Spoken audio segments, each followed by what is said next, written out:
we have developed complete package of learning design that includes learning content, learning outcomes, learning resources, learning activities, learning assessment. How we can develop these activities, these components, integrating digital tools and 21st century skills within the pedagogy. And they enjoy it in doing something, developing something, rather than listening lectures. So we focused on activities, and some of the challenge we faced during the workshop where we are from Nepal. This is developing countries. We have still we have connectivity issues, device issues, updated device issues, because latest technology, latest tools required updated technology. Our teachers do not have such type of technologies, and according to their reflection, we have fixed type of curriculum and fixed type of assessment system. Within this assessment and curriculum system, that is challenged to integrate digital pedagogy and digital tools into their real classroom, so that they reflected such type of challenges, and lack of collaborative culture within the institution. And that is because of power.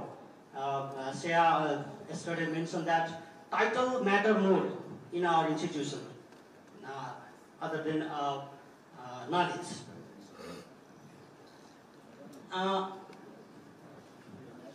And being my reflection, being a facilitator, I enjoyed work with them, and I also learned so many things, how to facilitate the workshop and how to engage them. I myself was also learn something from them, and that is my short experience regarding the workshop that we conducted all over the countries. Thank you. Thank you. Yes, thank you. So Krishna sir said that all of the sessions, whatever conducted, were purely collaborative. So not a single person was assigned with a single session. We put the tasks and we keep all the names there. And all the workshops, whatever sessions we have conducted, that were conducted through collaboration. So I would like to request project coordinator of developing pedagogy for 21st century skill in Nepal, Nepal Open University, Dr. Jivan Khanal, to reflect his personal learning experiences about OP3. Okay, thank you. Thank you so much. The OP3 for Nepal Open University is connected to the school educators, school teachers. What we need, Bhimsen sir is there. Just Bhimsen sir gave us suggestions. Please, you just connect to the government office and in the collaboration of the government partners. It will be the sustainability, case of sustainability, institutionalization. So we started collaboration with the Education Training Center. That is the government training center. There are 7 educational training centers in the 7 provinces. And we gave the responsibility to select the teacher from all the district of that provinces to the education training center. We send a formal letter to them, and they select the teachers from all the districts of their provinces. For example, we went to the Surkhet. In Surkhet, I think how many? 11 districts were there. The teachers, I think it took 2 days to come to the training center. So we provided them the travel and daily allowances, 6.5 days daily allowances. That budget is from this 21st century skills. Thank you, Finland government. Thank you.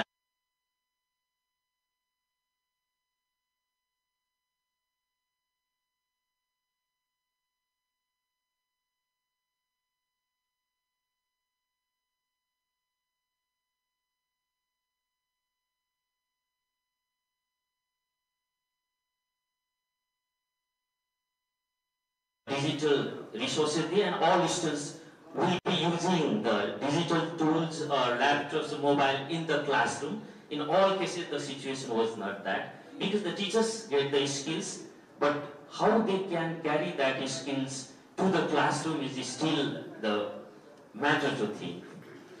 One gap I found there. And another, what happened there, the training, education training centers, teachers trainers, they have a government, have a teachers, many teachers trainers, they also want to sit whole days in the program. And finally, they have also given us the reflection, and then many times they say that when we have to adapt this curriculum to our training program, even though in provinces number 5, Lumbini, they have decided to that adapt our training manual to their teachers training courses, even though leadership training courses also. School principals also have decided that the school principals will also follow the same training manual in leadership development course for them. That is my experiences. Thank you. Thank you, Jivan sir. So he speaks about the sustainability of the project. The ETC Center has integrated our training manual. That means it is disseminated to the wider audience. So that also speaks about the sustainability of this project. And if we talk about Tribhuvan University, we have also integrated this as a part of professional development of university teachers. So each of the dean office, they will have 6 credits that belongs to this skills, digital skills, and that will be done by Open and Distance Education Center, TUNIFOP. So 7 provinces, we are going to 7 provinces, we are disseminating our training manual, our trainings to a wider audience. That is also a part of our journey to disseminate the knowledge, skill of this project. So thank you all, thank you Graham for giving us opportunity to talk about the aims and our personal experiences. Okay, thank you.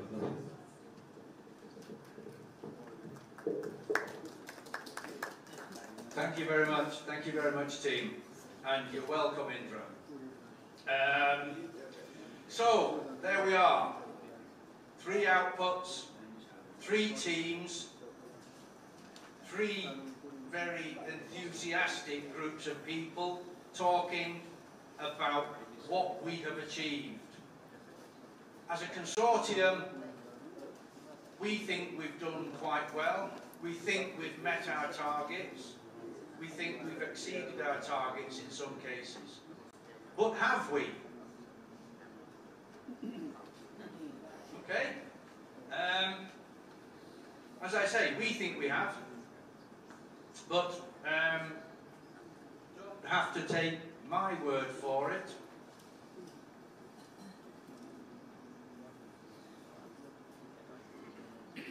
Okay?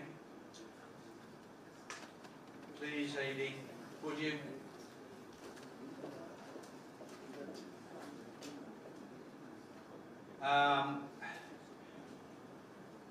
These projects are always evaluated externally from outside of the consortium team. That gives us a more honest and unbiased view of our achievements. So I would now like to ask Professor Bhimsen Devkota to come and share with us the initial findings of the work that he has been carrying out as a member of our external evaluation team. Thank you very much.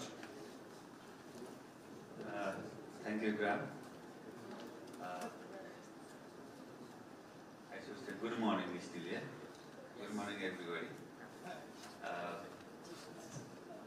So, first of all, I would like to thank the project partners giving us an opportunity to look at your activities with a different eye, as Graham mentioned, from the external eyes. So we were 2 members in the team. Professor Tara Dattavato, he's not here today. He's traveling outside Kathmandu, so he couldn't make it happen. So from our team, I will be presenting some highlights of our observations. So before that, may I take your key questions, Grant? When I met you first time in a hotel in Kathmandu, when Dr. Ganya and Professor Sharma invited us, to discuss about the evaluation. At the time, he gave us like 3 or 4 key questions that he was mentioning this morning also. So what we promised to do, did we do what we promised? If so, how did we do that? And what are the lessons learned? These were the key questions that we discussed before we started our work.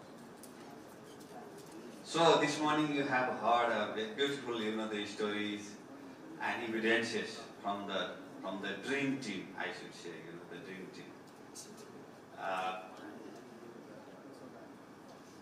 Those who are involved in output 1, output 2, output 3, and also the architects of this project, they also presented what they experienced actually, throughout this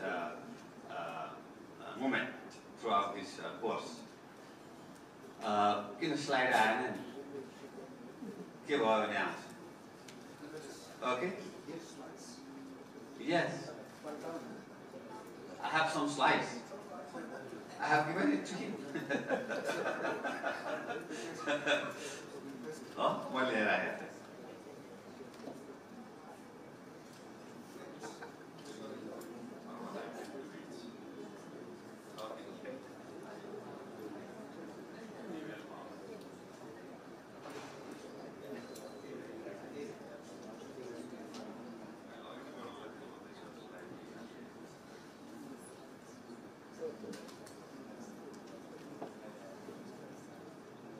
Okay, yes. So these 3 questions, we always keep in mind those 3 or 4 key questions while evaluating, and we met, the project planners and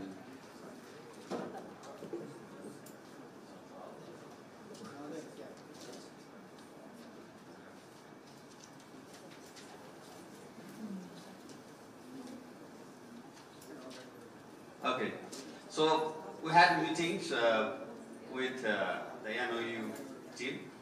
We had meetings with the TU team. We met different people individually as well as in groups, and we had very good discussions in both the universities. And also Professor Bhatta went to Pokhara also, and he had a time to talk to the participants who were there, from the schools and higher education. I don't need to tell this background, as you have already heard. The main project aim was to revamp the teacher education by integrating digital pedagogy and 21st century skills into the curriculum. So this was the main objectives of the project. We had 3 outputs. You already know about this. Output 1 was basically focused on the digital pedagogy and 21st century skills, and the TU team, were very much focused on that particular component. And output 2 was about the guidance and counseling, training manual development and dissemination and things like that. And you also heard about the MOOC development process, which was the milestone in Nepal. And on the 3rd output was about the development of the capacity of both the universities. This was also the key, the output.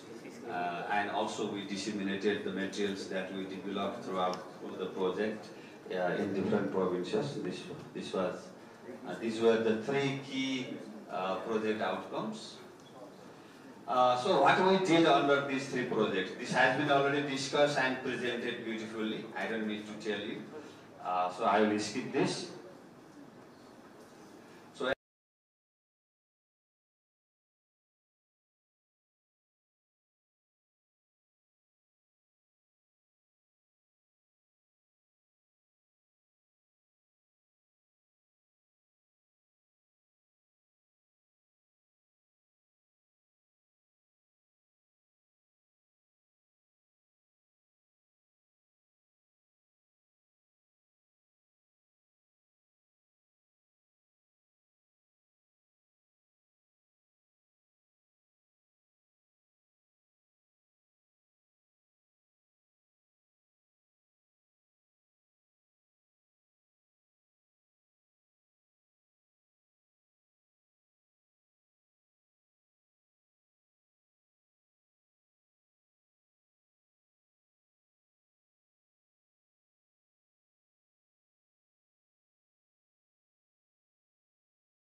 century skills. And the courses, they are really, very good initiatives, I should say, in our university system, higher education system. It is the first time that we have conceptualized the idea of integration of the digital pedagogy in our academia, in our academic curricula and training materials. We talk a lot about, ICT. Many policies talk about ICT, but how to do that was not very much clear. And you have done that. You have set the example, as Graham was saying, you have developed the templates, at least, although they are.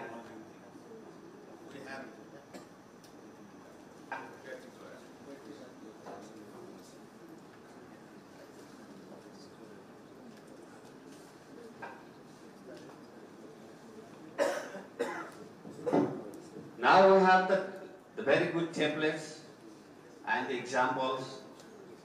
We can use them as a guiding document, a template, guiding template, so that we can use those templates in the future as well. And GLI, someone was mentioning this. This is also, relevant to, the GLI process and the GLI, the indicators, SDG. And before doing all these things, the good thing was that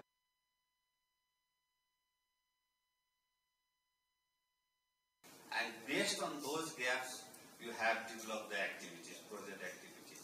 All the co-creation works were based on the, on the gaps that you identified during the baseline study. So this was the, very, notable thing that we observed.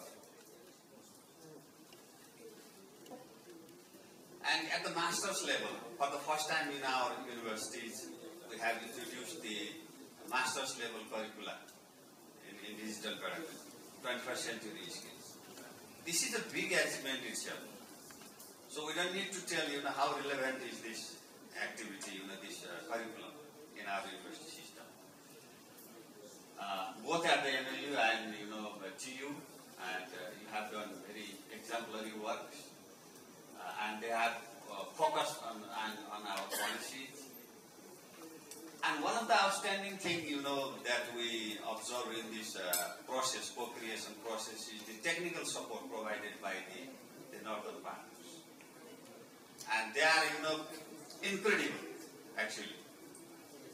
Wherever you have the Nepalese university partners face, some problems, technical, problems, and you were there. You supported them continuously throughout the project. This was a very, good example for us in the future also. And co-developed, co-working, co-designing. And this is the beauty of this, project. So co-creation. And you have quite a very, relevant and very timely phrase, I should say.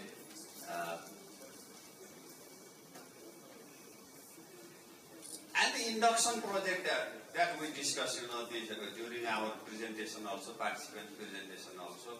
For the first time in our, university history of TU, there was an induction program for the new faculty member, and this training, curricula was used for the first time to different many, the participants coming from different many faculties and institutes. Everybody liked the program. And the dean offices, they have also, appreciated this program. And the university hierarchy, the management. So they are planning to replicate this in the near future. And we are sure that ODEC will be providing technical support for this. Coming to the effectiveness, I don't need to tell. You have translated what you have promised to do.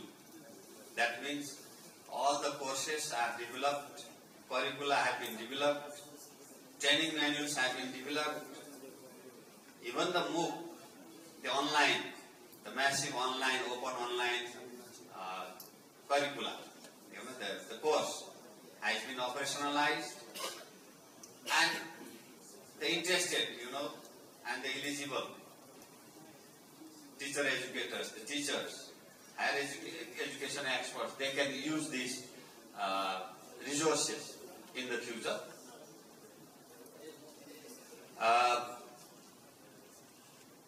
As someone was mentioning, this is not about how to integrate digital pedagogy. There are many things within this curriculum. For example, the capstone project, the teaching practice course, thesis writing course, guidance and counseling, training. And they have, they are the credited course actually, you can own the credit. and you can participate in the training whenever you are free, whenever you are interested, you know. So this is the beauty of this course,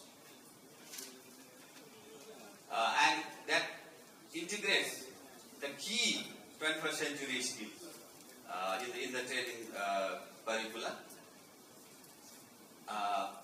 And of course,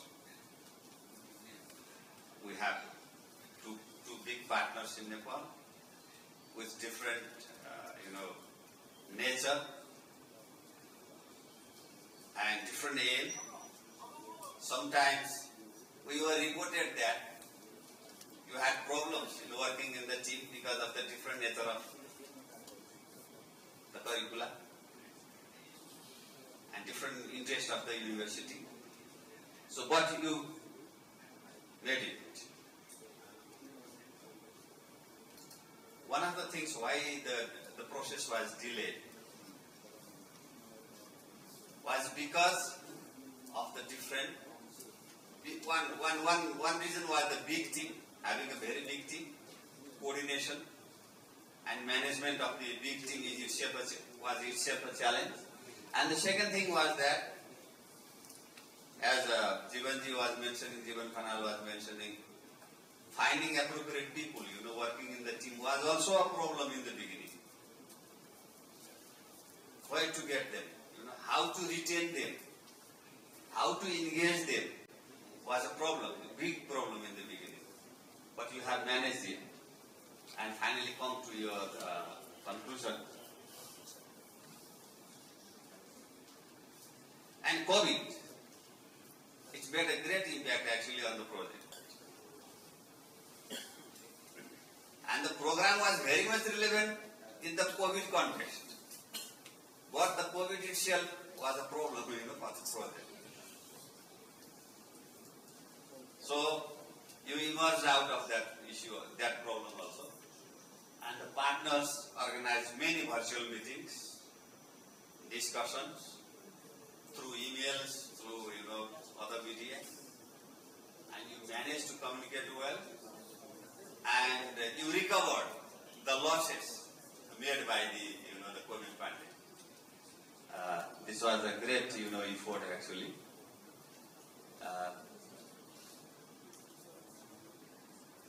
And let me tell something about the enrollment of the students. When the courses were made ready, piloted and made ready, and you call for the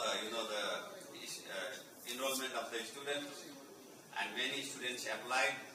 In the first the enrollment, actually we struggled to get the required number of students. What happened? 20, 25, 30 students they applied in the beginning, and when it comes to the the real admission, and very few turn up.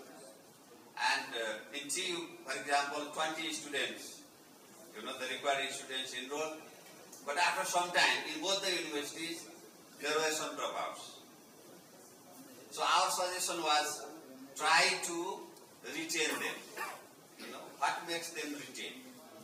So that was our suggestion, and we hope that you have made some efforts to retain the students. Our suggestion was also that you provide some scholarships to those students so that they are encouraged, motivated to participate, to continue their study. So that was our suggestion. And another thing was we had an opportunity to meet participants, came to the training, to the workshop in Pokhara, and everybody was happy, and they reported that they learned something new, which they would like to translate in their daily classroom.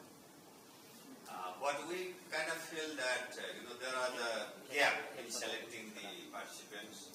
We suggested to coordinate with the local government as well as with the training institutes, so that the right candidates, right person can come to the training, rather than those who are near to the the officers. So from the next cycle,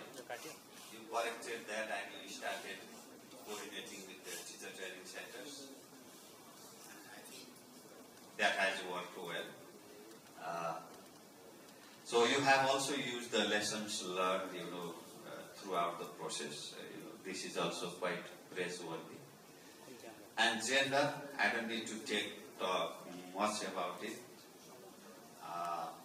Overall, in the process, in the co-creators team also, the project had to struggle to find the appropriate for female, the experts. Professor Susan is here.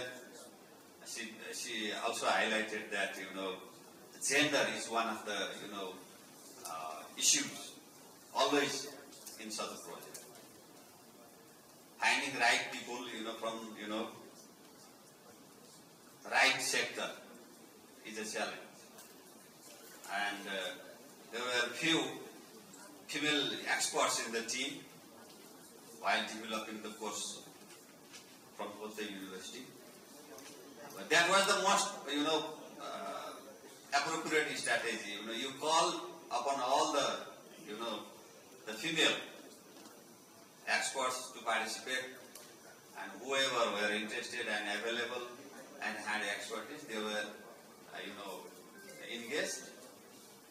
But still, the participation of female co-creators and also the participants, we need to encourage, more participation of more females in the future. And this is just a snapshot of one activity. And our suggestion was that even the project, this record system should look at, how many participants have participated, and out of them, how many females, from which, province. Those sort of information, disaggregation was, needed at that time. So we suggested that, and we have started that also.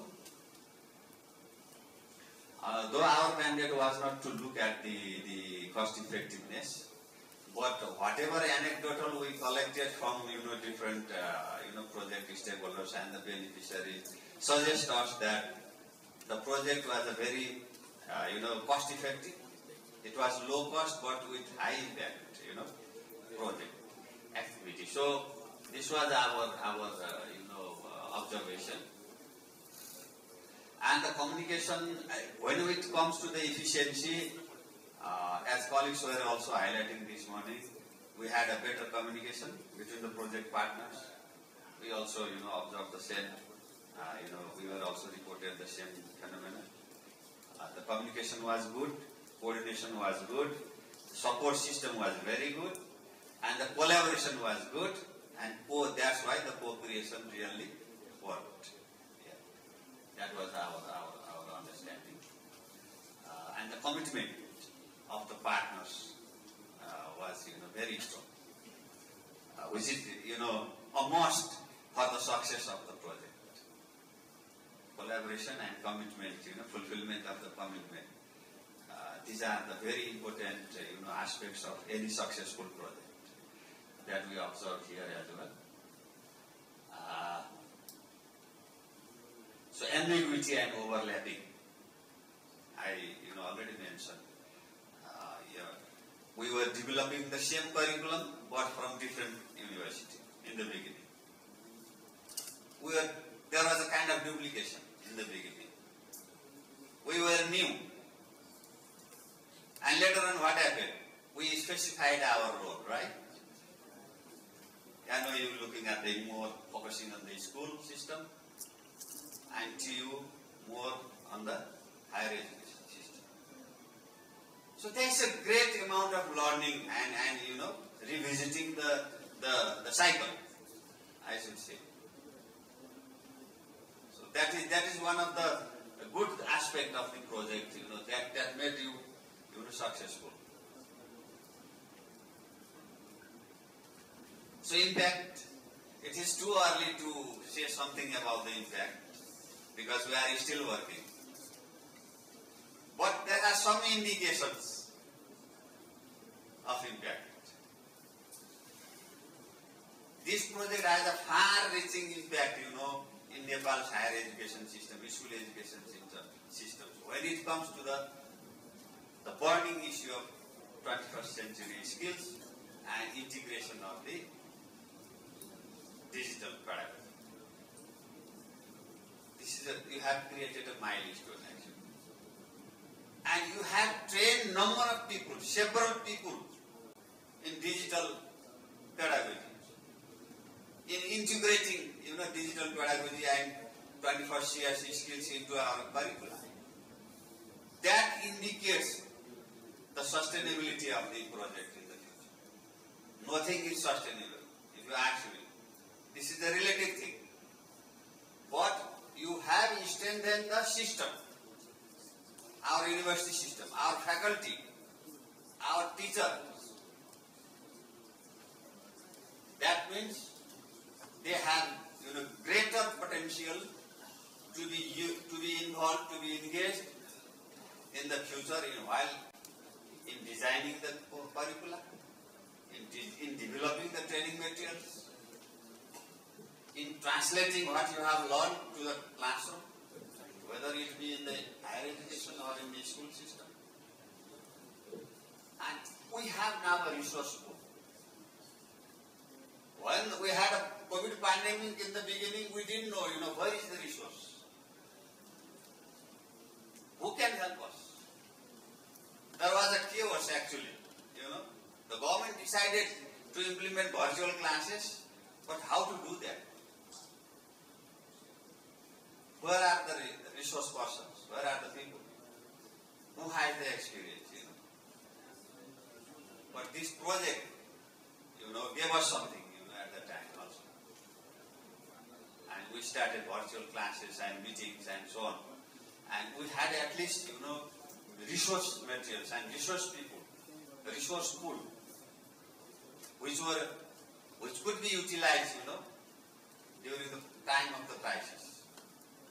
So this is one of the great, potential and the strength that was built by this project. And of course the induction training and this all indicate that. The good thing in this project is that in both the universities, the university management has been, actively involved throughout the project implementation process. That is the strength of the project. The rector, for example, the rector himself was in the board, in the committee, and the dean was in the committee, right? In addition to the other key personnel. Similarly, in NOU also, the authorities were in the team. And all the activities of this project were fully owned by the university authorities. That was the big strength of this project. That means the activities were fully owned by the university. This was not the activity, there were no activities conducted in silos by the project. The project comes and they go. They finish. But the capacity that has been developed by this project, the resources that has been, that have been developed by this project, they are the property of the universities. They can be used in the future. And this has been being used actually. And the courses have been run. The students have enrolled. There are challenges, however, how to sustain such programs in the future. But, this has worked well. And it is because of the good collaboration and co-creation of this the project team. And actually, for modernizing the Nepal's higher education system, this project has served a lot. It has given us strength, and it has shown us the examples how to do that. So this is I think, the most important impact, likely impact, let us say, the potential impact of the project. Sustainability, I mentioned it already. There are some indications of sustainability the development of capacity of our faculties, our teachers, our students. It shows something, that we will continue the initiative, the success, the gain of the project in the future. The project does a lot of things, but there are certain things that can be replicable in the future, that can be scalable. We see some indications in this project that we have highlighted in the report, and there is a positive response towards this project. Whether you talk with the university authorities or you talk to the curriculum developers or to the ministry, we find a positive response, from the stakeholders regarding the digital pedagogy and the 21st century skills. It has been institutionalized in our system, in our universities. So, quite a few projects only can achieve this sort of success during the project cycle. It takes time, but this project has achieved this success within the project period, which is a very good thing, for any project. And we have started the courses already, and this course is actually, very useful for the people from the marginalized section, from the marginalized sector who cannot come to the university to attend, face-to-face classes. They are somewhere in the remote area. They have multiple other responsibilities, for example. But for those kind of people, this project has shown some example how we can provide access to education using this latest technology, innovations that we have in this century. So from the access point of view, from the equity point of view, this project can show one example. So that is also a success. So there are many lessons learned. I don't need to tell you. You already mentioned. Working in a big team is a challenge itself. Collaboration is a challenge. Coordination is a challenge. Institutionalization is another challenge. But we have many, successful stories. How we overcome the challenges that came over, throughout this process. And we appreciate continuous support provided by the Finnish team. And we still expect that this project in some other form will come in the future, will continue in the future. Our university will have opportunities to work together again with such a project. We appreciate your dedication, your commitment, all the partners and the co-creators. Sometimes even they work throughout the day and night, to develop the courses in, less and less amount of incentives. Sometimes even less than the usual incentives provided by our universities. I had an opportunity to talk with the co-creators, how much money you get, throughout these 2 years. And when we calculated, it was a very tiny amount. That was even less than the usual university, fee that we provide, for course developers.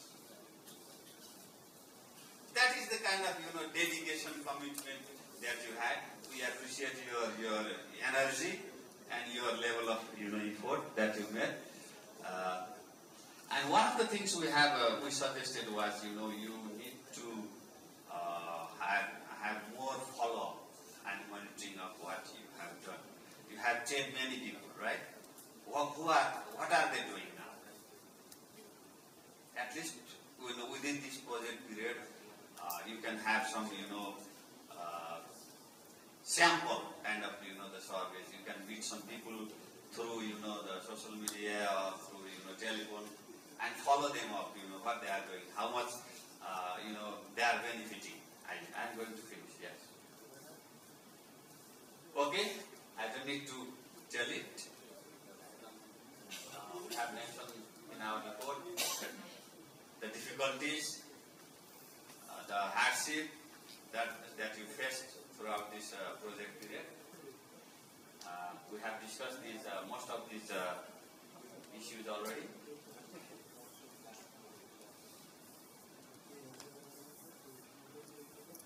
So, because we did this review last year, so many activities, for example, the MOOC was being developed, and some of the courses were not approved by the universities. So our suggestion was, continue your lobbying, continue working with the university, to get approval of the curricular materials that you have developed. And you have achieved this already. And you have prepared a branded material, but there is a need of marketing. Our suggestion was do more marketing.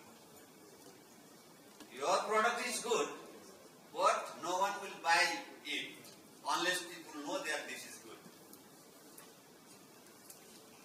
So market your product. That was our, the suggestion. And scholarship to needy student. And continuous support for the capacity development of the team.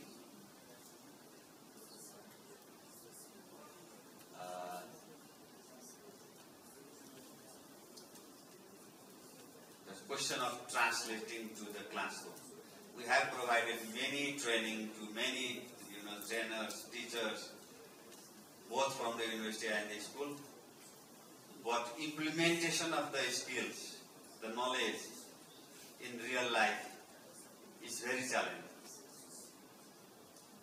They don't have the proper environment, technology, access to the ICT, and because of that, sometimes there is risk of continuing.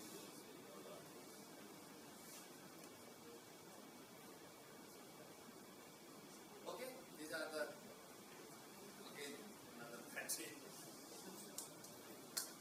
Thank you very much. Providing us this opportunity. We have done a lot of progress even after we evaluated this material. Many of the progress and achievement that we have made are not reflected in this report. For example, the MOOC. So there is a room to revise, to add those things in the report. We will do that. So thank you very much. Thank you.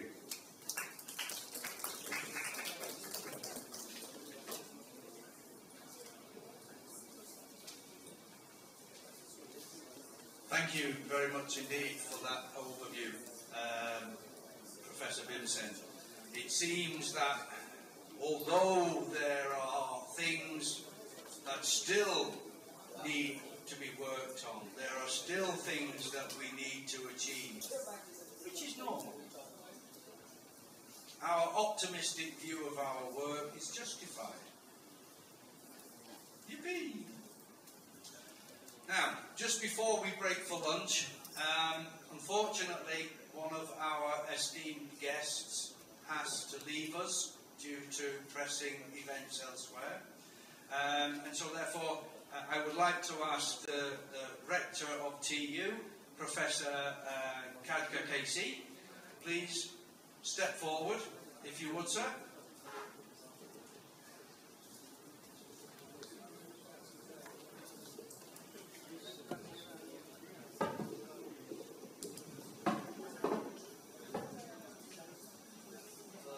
Very good morning, good morning almost. We are at the verge of the afternoon. Here are this development pedagogy for 21st century skill program of Professor Sharma.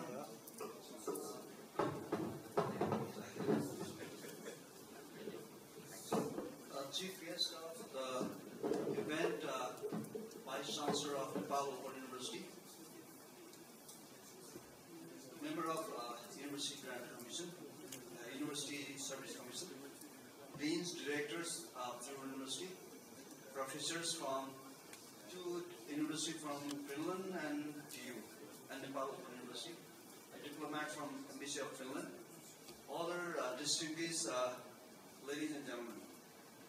Yeah, I'm a really makeshift participant this morning. I was in the classroom this morning. Every Saturday I take a PhD class, so that I was in semi-casual get-up, and I was not informed to speak here this afternoon.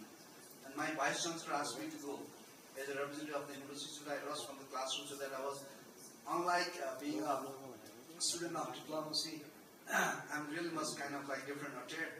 And when I saw here there was a dress code, and that was totally unaware for me, so that my sincere apology for that. Being with the diplomat next to my chair.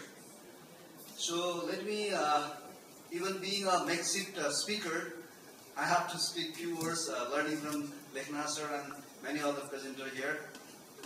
The project evaluation was comprehensively made by Professor Devkota, so that I was enlightened from the project. I really appreciate Government of Finland, Ministry of Foreign Affairs of Finnish government for granting 80% of total budget for this project.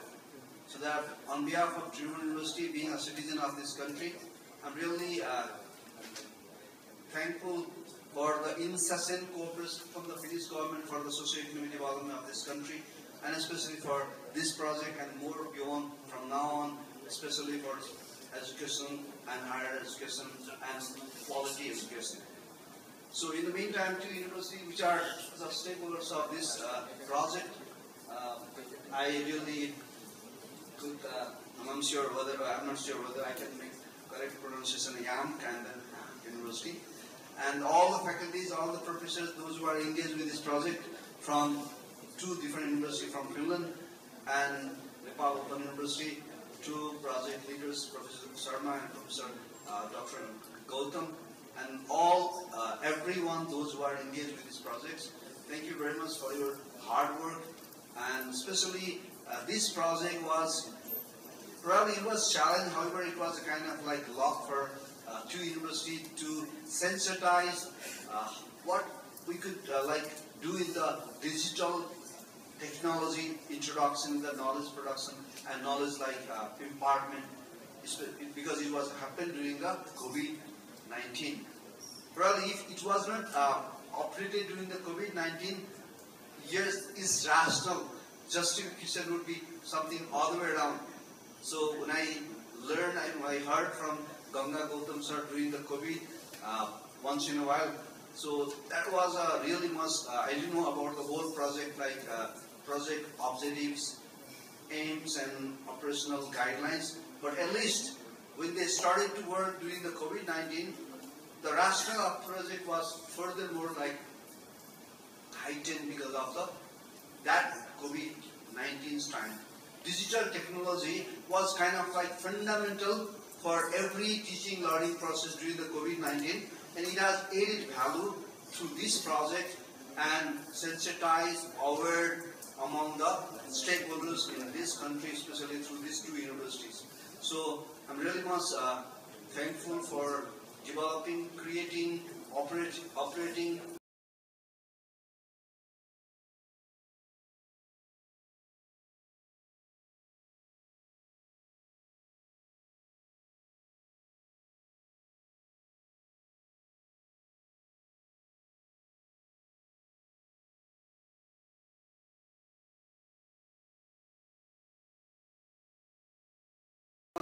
line. What I would like to express our sincere thankfulness to the Finnish government, because being a student of international relations, what I could say that many Nordic countries among the OECD, and of course especially Finland, has so far dispersed 1% of their GDP for the international cooperation. That was the more than appreciable things what we could like express from the third world, so-called north, south or least developed country from Nepal. So far, Finland is one of the very few countries which has dispersed 1% of our GDP to the international cooperation, which the United States of America has so far not agreed among the OECD. So that from Nepal, from Kathmandu, on behalf of TU, we appreciate Finland for its commitment 1% of our GDP in the international cooperation among the OECD. Next one, Finland is a small state. We are not a small state, we are a small power. Because of geography, we are the middle-sized country. However, Finland has a 5 million around population, and of course GDP size is quite larger. But even being a smaller in size, small state, without any political interest, she has been engaging with us for a long while. So that is another point of appreciation to the Finnish government, overall socio-economic development of this country and throughout the world, even the North-South cooperation. And third one is, of course, in this project, especially in this project, we in Nepal, we often recite, we are the largest university in terms of number of students, TU especially. However, a lot of challenges are ahead for the quality education. We are so far as a teaching universities. Tribhuvan University, NOU also recently established. We are largely teaching universities for last 63 plus years and trying to be shifting towards research university. For this, the country like Finland, or university, those who are well established in the research practices in Finland, and many other universities, there are even more there in the Finland, are badly needed here cooperation to us to engage for the quality enhancement in the university back in Nepal, especially for research engagement. We are producing thousands of graduates every year, but we are not dispersing that much amount for research in the university, at the university by the government, so that our engagement with country like Finland is more than happiest moment, unlike country of many other great and major power, those who have a strategic interest, while dispersing fund and support to the developing country in Asia, Africa, and Latin America. So that with our cooperation, our engagement with Finland is really much anticipated in the days to come too. And with while listening, Bhimsen Devkota sir, probably the justification of the project has already, it has opened up new avenues for further cooperation in different other facets of quality education, digital pedagogy, and many other areas between TU, NOU, and those Finnish universities. So, taking this opportunity, I once again would like to thank Finnish government, universities, and taxpayers as well, those who contributed for making this project happen. And we are looking forward to work together in the days to come too. And Tribhuvan University is really much anticipating to work together with those partners in the days to come too. And even being a kind of like makeshift speaker, organizer, I have to thank organizer. They have, I don't know, because I have followed my Vice Chancellor instructions so that I came here, unlike being invited by the organizer. So anyway, it was my great opportunity to interact with those, these kind of like participants and speakers, and then distinguished scholars this afternoon, this morning. So thank you very much, and I wish the event most successful, because I have to leave after a while. Another assignment is there ahead, so that wish you all the best for this event and wrapping up dissemination event throughout. Thank you very much. Have a good day. Thank you very much indeed, Professor, for those kind words. Now, it's almost time for lunch, isn't it? Are you hungry? Yeah, I know it's already late. Yeah, we're getting there, Gagandra, believe me. Okay, so we're a little bit behind time. So this afternoon's program will begin at 13:30. 1:30, okay? 1:30 p.m. Half an hour later than advertised. Before we begin, we will have a group photo. Yay! So that's another reason why you shouldn't eat and run. Okay? So I want to see all of you back here just before 1:30. Deal? All right. enjoy your lunch. Thank you.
Gadget!